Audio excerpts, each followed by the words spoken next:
छात्रों, आज हम शास्त्री द्वितीय वर्ष का क्लास लेंगे जिसमें हम रामधारी सिंह दिनकर के वृत्ति, उनके अनेक साहित्यिक और सांस्कृतिक संस्थाओं से उनका संबंध है उसके बारे में पढ़ाएंगे। उनकी जो काव्य साधना, उनकी काव्य रचना कब तक प्रारंभ हुई, कब तक रहा है, उसके बारे में बताएंगे छात्र। इससे पहले हम आप लोगों को जीवन परिचय और उनकी शिक्षा और उनके बारे में बता चुके थे छात्रों। ठीक है, हम देखेंगे कैसे आप लोगों को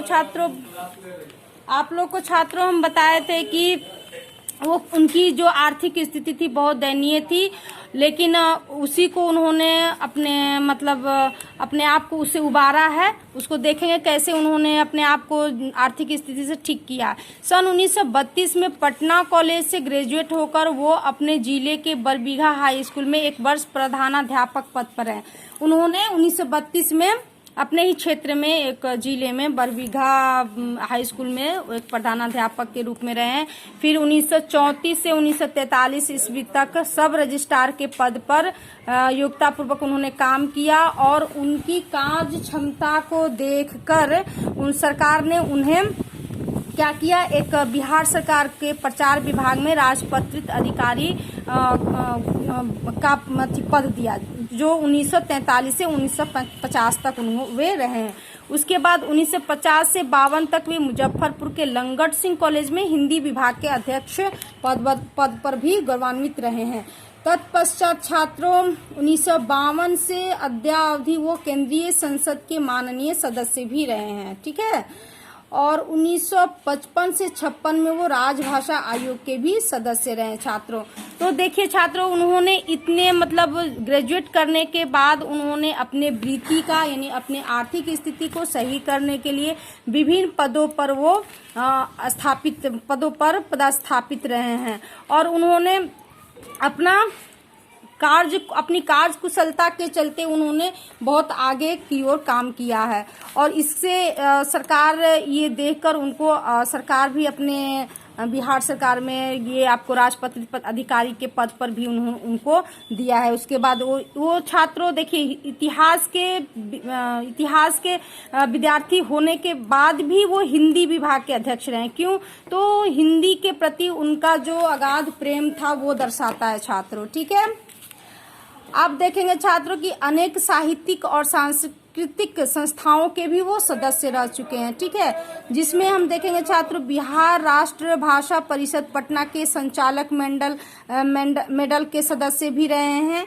ठीक है, साहित्य अकादमी और संगीत नाटक अकादमी नई दिल्ली के भी सदस्य रहे हैं। फिर ऑल इंडिया रेडियो की प्रोग्राम एडवाइजरी कमेटी के भी सदस्य रहे हैं। फिर central board of film sensor Bombay के भी वो सदस्य रहे हैं। सेंट्रल जो बोर्ड ऑफ फिल्म सेंसर होता है जिसमें फिल्में बनती हैं तो उसके फिल्म में क्या सही है क्या गलत है उसको देखकर उसके भी सदस्य रहे हैं, उसका भी वो निरीक्षण करते थे। अगला है छात्र हिंदुस्तानी अकादमी इलाहाबाद के भी सदस्य रहे हैं। फिर से छात्र देखिए नागरिक प्रचारणी सभा काशी के भी वे सदस्य रहे हैं।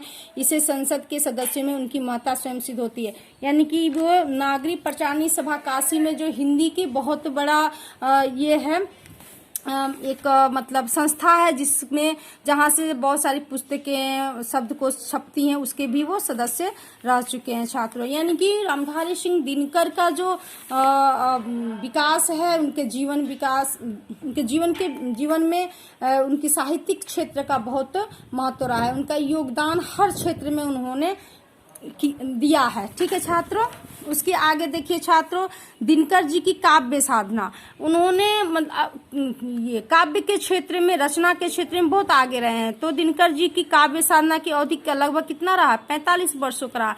यानी कि वो प्रारंभिक अपने 1923 से उन्होंने अपनी कविता की रचना प्रारंभ किया था, जो कि 45 वर्षों तक वो रचना करते रहे। ठीक है छात्रों, दिनकर जी ने सन 23 में अपनी पहली कविता लिखी जो 1925 में जबलपुर मध्य प्रदेश के हिंदी मासिक छात्र सहोदय में छपी थी। यानी पहली रचना उनकी जो थी वो 1923 में उन्होंने लिखी थी, और वो 1925 में जबलपुर से निकलने वाली हिंदी मासिक पत्रिका जो थी छात्र सहोदरे, उसमें वो छपी हुई थी। और राष्ट्रीय गीतों की उनकी पहली कृति जो थी बारदोली विजय, ये बहुत प्रसिद्ध रचना है उनकी छात्रों, जो 1928 ईस्वी में सर्वप्रथम प्रकाशित हुई, जो अब अनुपलब्ध है। यानी कि ये पुस्तक तो उनकी पहली थी, लेकिन बाद में वो उपलब्ध है, आज के डेट में नहीं है छात्रों। ठीक है छात्रों, अगले क्लास में हम उनकी रचनाओं के बारे में आप लोगों को बताएंगे। ठीक, इसके आगे आप लोग इसको एक बार पढ़ लीजिएगा छात्रों, और रिवीजन करते रहिएगा, जिससे कि परीक्षा में उपयोगी होगा। धन्यवाद।